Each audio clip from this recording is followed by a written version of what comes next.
Well, good evening, YouTube, and welcome to another episode of the Albino Rhino beer review. Today of the Rhino, and we're looking at a beer from British Columbia.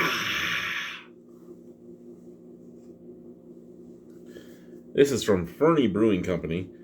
This is Jabba the Hutt Coffee Milk Stout. You know, it's a smooth, dark, and creamy 5% alcohol by volume. I will say something about this right here and now. I'm a little sad that they did not play with the art.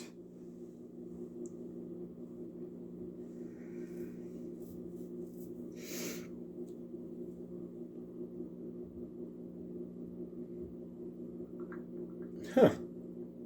Okay, sorry. My boss texted me there. Sorry. I'm not at work. I'm not looking. I'm in the middle of this. I'm a little sad that they didn't play with the artwork and make like a coffee version of Jabba. I mean, as soon as you call it Jabba the Hutt, you might as well play with it. You could even make him Jabba almost with like a Pizza Hut box hat, but put them at a different angle or something. Yeah, that's them again. I'm not answering the boss right now. Jabba the Hutt Coffee Milk Stout, crafted for your bike riding?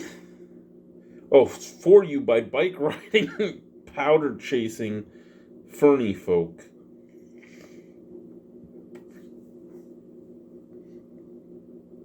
Are you trying to tell me you're all like BMXers and slope bunnies? Like, well, you're telling me you're skiers and bikers, but why? Why are you telling me that? Why do I need to know? I don't need to know. I just need to know your beer's okay. It's like me. This video is coming to you from an albino who wears his Santa suit while he does naughty things to his wife. You don't need to know!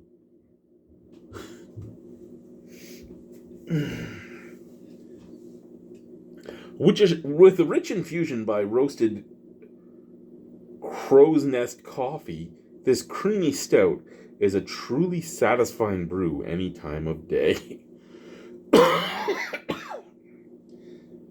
Brewed and packaged by Fernie Brewing Company, Fernie, BC, product of Canada, contains barley and lactose, but you would kind of get that from the milk stout. It doesn't say coffee, though. I know that's an allergen, but I'm sure there's somebody out there actually allergic to coffee. I'm sure of it. There's people allergic to fucking water, which makes up so much of our body, it's not funny. There has to be somebody allergic to coffee. There's people allergic to chocolate.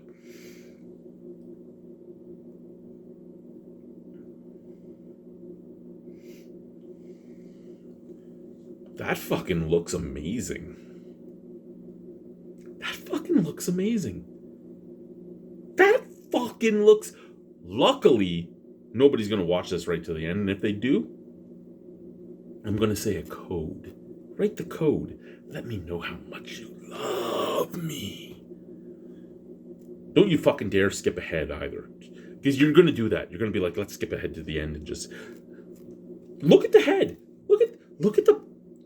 I can hear the snap crackle pop from here, but I love that mocha color. I love the tunnels it's making. I love the mahogany brown of this brew. This is great so far. I haven't even smelt it yet. I'm sad about the artwork. I love the name. I'm sad about the artwork. I love the look. So right now we're good. Good. Well, yay. Yay. Let's keep going. Oh my god, that smells amazing. Whew. One more time. Yeah. It might have done a little. I love you, Alicia.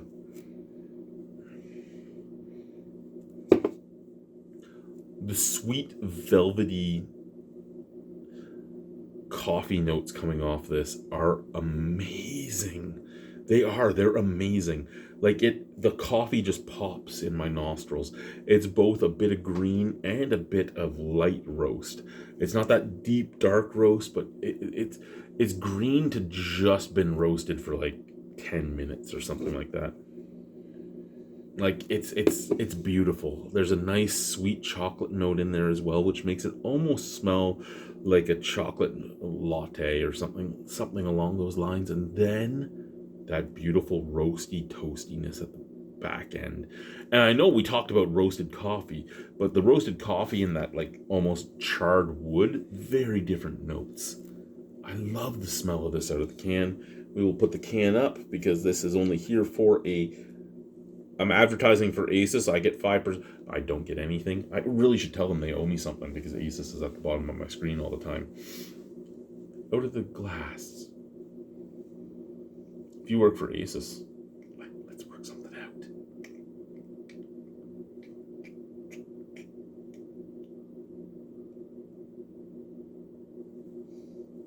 Actually, pretty much the exact same scent, which is actually kind of surprising. How many actually times can I say, no, that didn't work?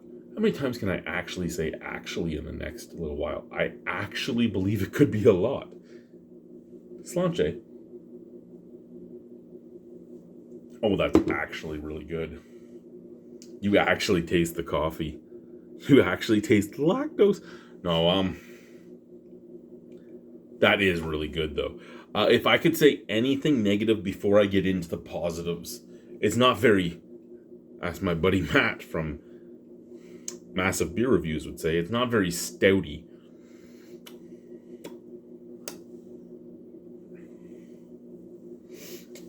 Or as my buddy from PA Brew News, Paul, would say, it's a little thin. That being said, that's the only downgrade I have on this whole thing is the mouthfeel.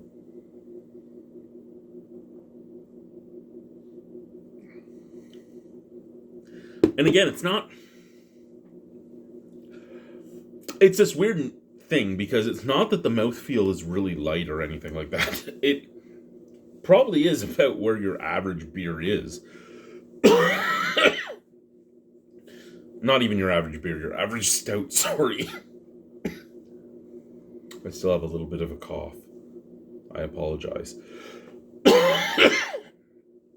But my balls jumped when I did that cough.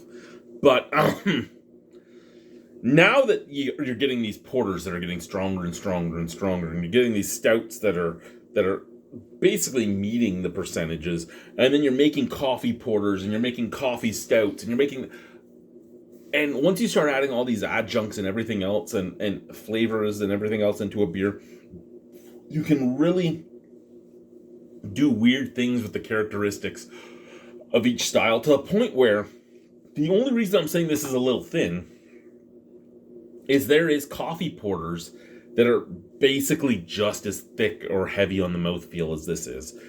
Only thing I have to say is it's not stouty enough / it's a little thin, as my buddies Matt and Paul would say. Only thing I have to ever say against this. After that, fuck, everything is 16 thumbs up. If I had Harlow down here, even though I don't like putting minors on the camera, I'd get her to give you 3 thumbs up.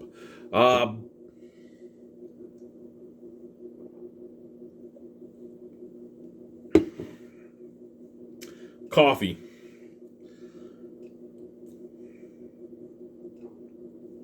It's almost like a mochaccino because it is coffee. It has chocolate. It has almost a little bit of vanilla coming from the lactose. The roastiness is there on the back end. The coffee notes are there and they're popping, but they're not bitter. So again, light roast to green. It's like right at the cusp of green to light. The chocolate notes are beautiful. The milky mouthfeel and the milky, well, it's not even a milky mouthfeel because it is a little thin, but that silky mouthfeel mixed with the milky chocolate roasty flavors is incredible. She's incredible, boys and girls.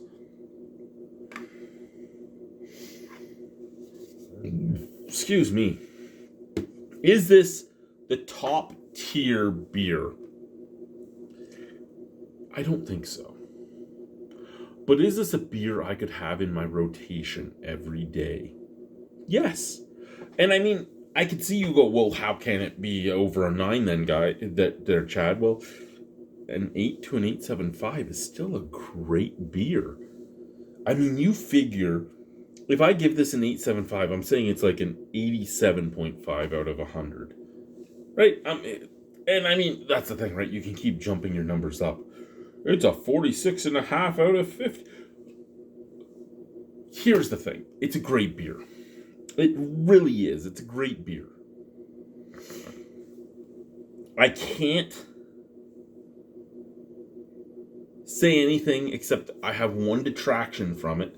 But other than that detraction, which I can look past because it tastes amazing, it has great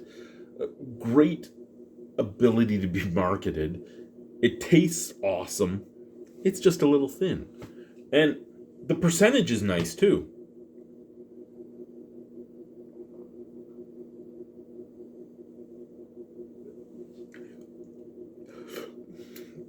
I drank it all first because if I stand up, you see my boxers. And I don't... Well, I'm probably not strutting anyway.